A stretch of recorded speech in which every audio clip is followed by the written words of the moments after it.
Hey everyone, it's Meandering Piper. I want to wish everybody a happy Memorial Day and hope y'all enjoyed your Memorial Day weekend.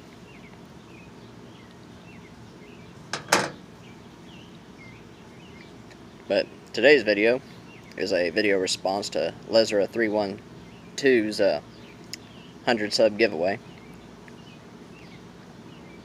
In a minute we are going to show Chicago some love.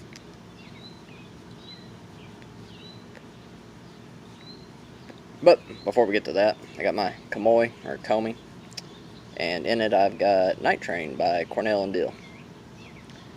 I've had this sitting on my shelf for a few months. I'd kind of been neglecting getting to it, and I gotta say it's gotten a lot better since it's been sitting up there on the shelf for a few months.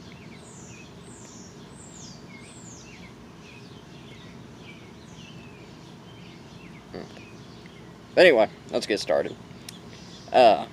I don't really have any sports stories for you. I'm not really too much of a sports fan myself. Whenever I was younger, I did have the Chicago Bulls jersey, though. You know, the Michael Jordan jersey. You know, back whenever I was in elementary school, everybody wanted to be Michael Jordan, and everybody wanted to play for the Chicago Bulls. But, yeah, that's about as close as I got for a sports story. Now, there was something that happened in Chicago back in the late 1800s that if I had a time machine, that would definitely be one of the first things I went and checked out. And that is the Chicago's World Fair that happened back in 1893. I think it was also called the World's Columbian Exposition. But they got all that to set up to celebrate the 400th anniversary of Christopher Columbus, you know, getting lost and landing in the Americas. Now, this World's Fair, it was, you know, the first for a lot of things. I think it was where they had the original Ferris wheel. They had the first moving walkway. I guess it'd be kind of like those walkways like what you got at the airport that just kind of move you along. What was another cool thing they had there was they actually had life-size reproductions of the, what was it, the Nina, the Pinta, I don't know, and the Santa Maria, Christopher Columbus's 3 ships.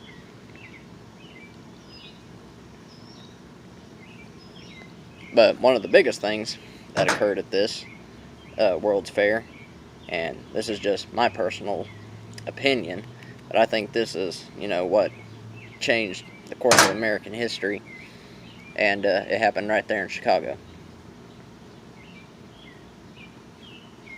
Give me just a moment here. I didn't quite let this dry out enough. I was too anxious to get to it here. I'm paying for it now. Smoking it a little quick too. There we go. Oh, much better. Get a relight and we'll continue.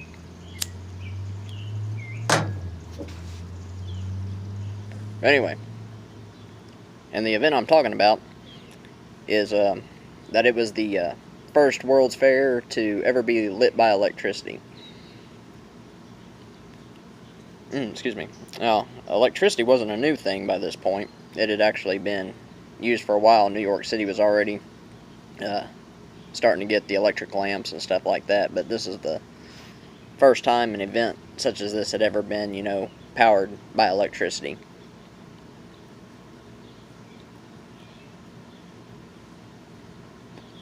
And what's significant about this, or at least in my opinion, is the fact that Westinghouse and Nikola Tesla actually won the contract to power the World's Fair using AC electricity, the AC system over direct current. Now, a lot of people might not think that's too big a deal. I mean, what's the big difference? But this was the first time that AC was actually ever shown off, I guess you could say, in front of all these people. And it turned out to be a far superior system than the DC system that they were already running on. And after that, it was just kind of, you know, history. DC kind of fell to the wayside, and AC kind of became the preferred method for installing electrical stuff. We still use DC today as well, but not to the extent like what they did back whenever they were first starting. Alternating currents, proved to be, the better deal.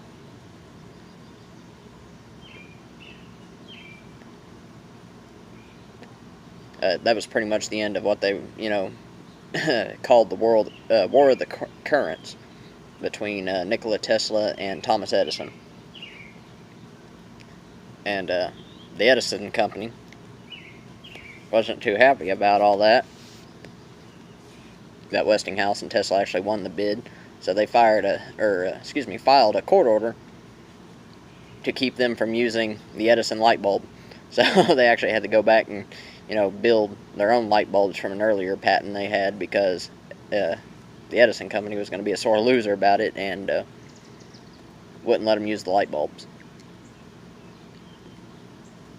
But anyway, they, prevailed, and the World's Fair was lit, using that system, and it caught a lot of people's attention. And I think, that was kind of, what got everybody, to kind of shift that direction, was, what happened in Chicago at the World's Fair.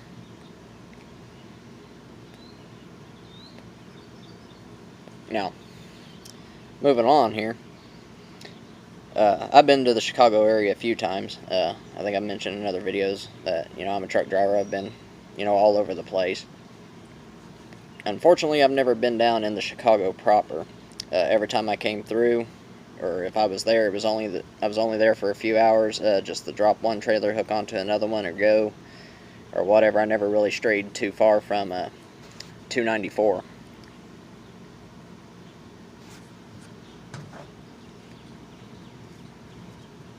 But every time I came through, I could always see, Chicago either off to my left or to my right, depending on which way I was headed. And I always wanted to go down there and check it out. There's a few landmarks that I wanted to see. But like I said in another video as well, as a truck driver, you don't really get to do a whole lot of sightseeing. You travel a lot, but there's no real sightseeing involved in it. So, yeah, I never strayed too far from the loop there, the 294, around Chicago. One thing y'all got over there is that quarry that bridge goes over. Every time I drove over that, always made me a little dizzy. I kind of look over the edge and like, whoa. But I thought that was pretty neat. But yeah, I do want to visit Chicago. Recreationally, I guess you could say.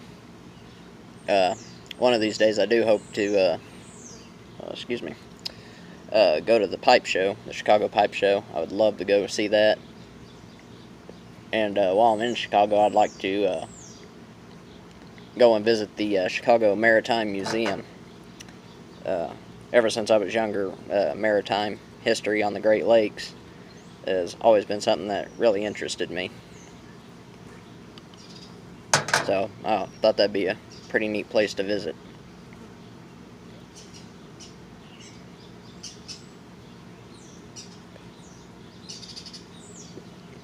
And for your favorite pizzeria, like I said, I don't really have any experience, with Chicago, or unfortunately, I haven't had the privilege of having, authentic Chicago pizza, so, I'm kind of lost as to, where these pizzerias are, or, or how good they are, or anything like that. But I looked at your list there, and if I had to choose one just from the name,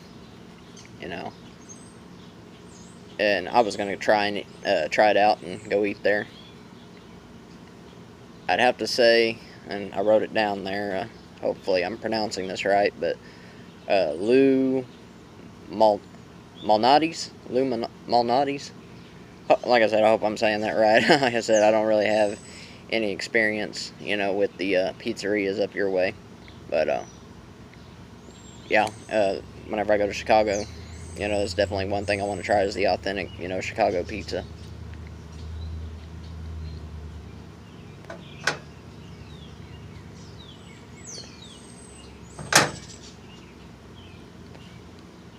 But anyway, that's my VR.